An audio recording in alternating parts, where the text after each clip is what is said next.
Susumpa ako! Papatayin kita!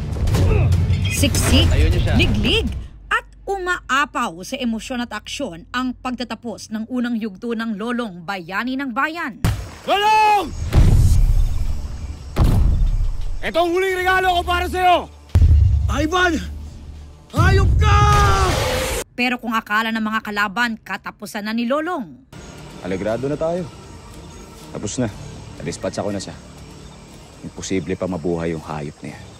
To the rescue kay Lolong ang kanyang dambuhalang kaibigan na si Dakila na dinala siya sa Maynila.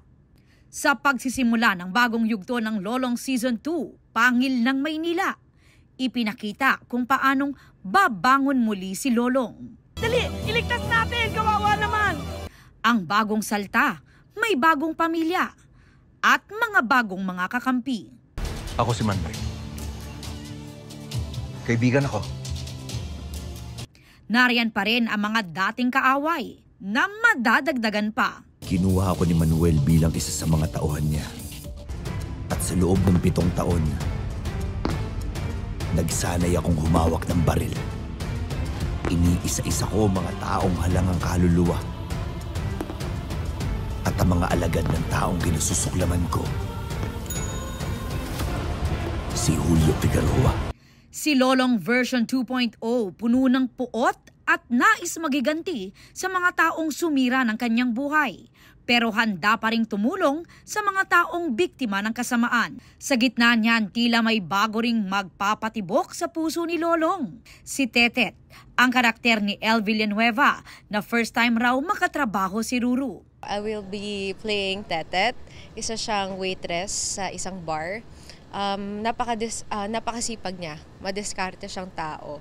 Looking forward daw si El na maging busy muli sa trabaho dahil sa naranasang near-death experience last month nang magbakasyon sila kasama ng boyfriend na si Derek Monasterio sa Switzerland.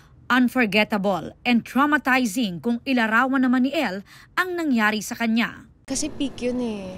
So akala ko mapupunta na ako sa pinakababa or maybe malaglag na lang talaga ako or hindi ko alam. Akala ko like last moments of my life na yun. But at the same time, nasa survival mode ako na naghahanap ako ng makakapitan. So parang tinatry ko i-stop. So the whole time na pababa ako, naghahanap lang ako ng kakapitan ko. Kabadong-kabado ako. Hanggang ngayon, nagiging emosyonal si El pag binabalikan ang near-death experience, lalo at nangyari raw yun sa mga panahong may pinagdadaanan din siya. Hindi lang daw kasi ito ang unang pagkakataon na nalagay ang buhay niya sa peligro. Pag nakita mo talaga yung video, parang pinakita talaga sa akin ni Lord kung ano itsura ko, mamamatay ako. So parang, I think this is Him telling me na I need to appreciate life more. Life-changing talaga siya, Miss Aubrey. Parang, it's a message na binigay talaga sa akin ni Lord. Aubrey Carampel, updated sa Showbiz Happenings.